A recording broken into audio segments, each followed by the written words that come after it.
Hello guys, good morning to all of you. आप सभी का यूट्यूब के पाल एकेडमी में स्वागत है। आज हम लोग कक्षा 11वीं के हिंदी पद्य खंड में संकलित सूरदास के जीवन परिचय को पढ़ेंगे। आज हम लोग ये जानेंगे कि जीवन परिचय को कैसे लिखा जाता है, क्योंकि कक्षा 10वीं तक जो जीवन परिचय लिखने का प्रारूप होता है वह अलग होता है और 11वीं से परिवर्तित हो जाता है। तो एक जीवन परिचय मैंने कबीरदास का डाला, बहुत सारे कमेंट्स आए कि सर इसमें हम लोगों को लिखने में असुविधा हो रही है, तो मैंने खुद इसको लिखा, छाट के बनाया कि कैसे कैसे आपको लिखना है। देखिए कि सूरदास इनके जीवन काल के विषय में बता रहा है कि सन 1478 ईस्वी को इनका जन्म हुआ, जबकि इनकी मृत्यु है 1583 ईस्वी। शुरुआत मिली कवि परिचय एक दृष्टि में पहले आप तैयार करने की कोशिश करके इतने में आप पूरा जीवन परिचय आसानी से लिख लीजिए। इनका नाम सूरदास। देखिए जीवन परिचय की जो कॉमन चीज है, उनका नाम, उनके पिता का नाम, उनके मम्मी का नाम, उनका जन्म कहाँ था, मरे कब थे, जीवन परिचय में यही चीजें हैं। शिक्षा कहाँ ग्रहण किया, क्या किया। इनके पिता का नाम है पंडित रामदास सारस्वत। इनका जन्म सन 1478 ईस्वी।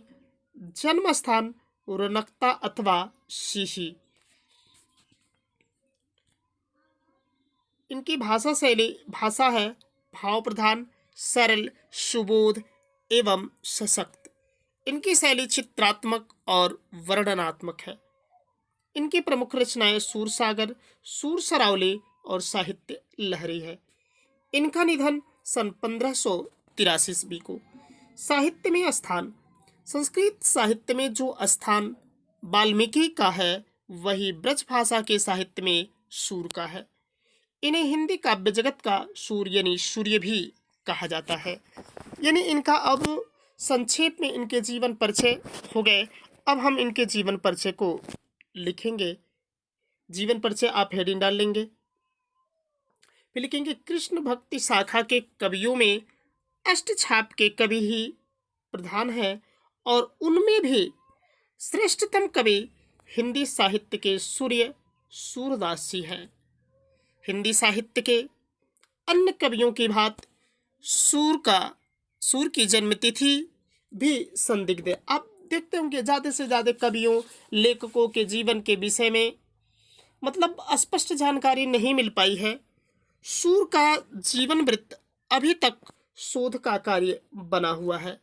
अनेक साक्ष्यों के अवलोकन के उपरांत सूरदास का जन्म संवत 1535 विक्रमी सन 1478 ईस्वी में वैशाख शुक्ल पक्ष पंचमी गुरुवार को मनाना उपयुक्त जान पड़ता है। कुछ विद्वान सूर का जन्म स्थान शीशी मानते हैं तो बहुतेरे रुनकता। आईने अकबरी के आधार पर इनके पिता का नाम रामदास था। आईने अकबरी के आधार पर इनके पिता का जो नाम मिला वो रामदास था। इनके जन्म एवं स्थान आदि को पद्य में एक साथ इस प्रकार समेटा जा सकता है। ये देखिए एक पद्य है इनके जन्म के विषय में। रामदास सुत सूरदास ने, यानी रामदास के सुत ने पुत्र सूरदास ने जन्म रुनकता में पाया और रुनकता में इनका जन्म हुआ। गुरु वल्लभ उपदेश ग्रहण कर और अपने गुरु वल्लभाचार्य से उपदेश ग्रहण कर कृष्ण भक्ति सागर लहराया और कृष्ण भक्ति के सागर को लहराया। अब देखिए सूरदास जी को जब अपने अंतिम समय का आभास हो गया था, हर व्यक्ति को लगभग ये एहसास हो जाता है, लगभग अवस्था ढलती है कि बहुत दिनों तक नहीं जीना है, तो उस परिस्थिति में तब एक दिन ये श्रीनाथ जी के मंदिर में आरती करके पारसौली चले गए।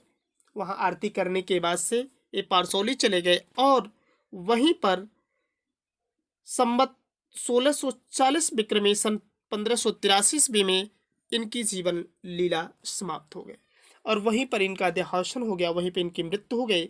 वल्लभाचार्य इनके गुरु थे और जिनसे इन्होंने शिक्षा प्राप्त किया, जो भी चीज़ें ग्रहण किया, और तभी से ये ज़्यादा से ज़्यादा जब वैराग्य मतलब हो गए थे, बैरागी हो गए थे, परिवार को छोड़ दिया था, तब यह वल्लभाचार्य के संपर्क में आए और वहीं से इन्होंने कृष्ण भक्ति शाखा से बहुत ही मतलब इनकी कृष्ण भक्ति से इतनी प्रभावित हुए, उसके बाद से यही श्रीनाथ जी के मंदिर में रहकर आरती इत्यादि गाने लगे और इनकी रचनाएं भी वहीं से प्रारंभ हो जाती हैं ज़्यादा से ज़्यादा।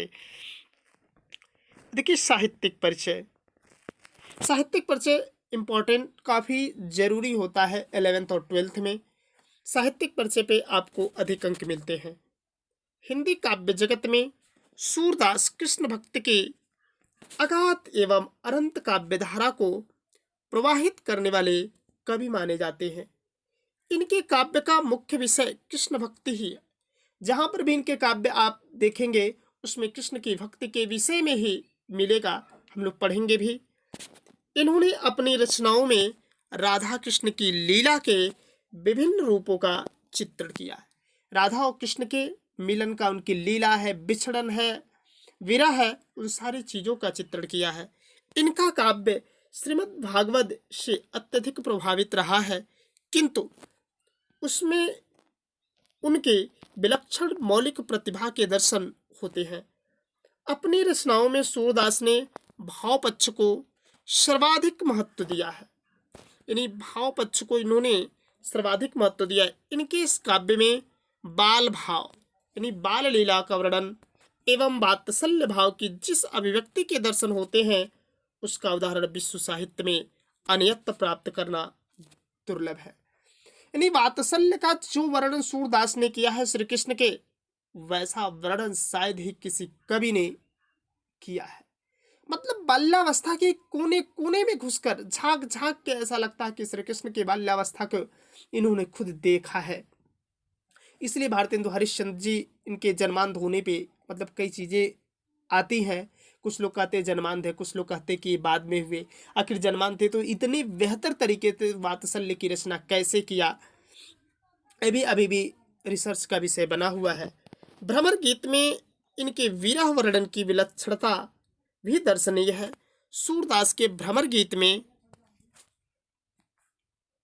गोपियों एवं उद्धव के संवाद के माध्यम से प्रेम, विरह, ज्ञान एवं भक्ति का जो अद्भुत भाव प्रकट हुआ है वह इनकी महान काव्यात्मक प्रतिभा का परिचय देता है कि कैसे गोपियों का उद्धव के साथ संवाद बातचीत होता है श्री कृष्ण के विषय में, उसको भी इन्होंने बहुत ही मार्मिक तरीके से प्रस्तुत किया है। इनकी कृतियाँ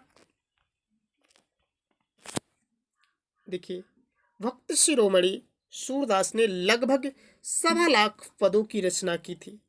नागरी प्रचारणी सभा काशी की खोज तथा पुस्तकालय में सुरक्षित नामावली के आधार पर सूरदास के ग्रंथों की संख्या 25 मानी जाती है, किंतु उनके 3 ग्रंथ ही उपलब्ध हैं।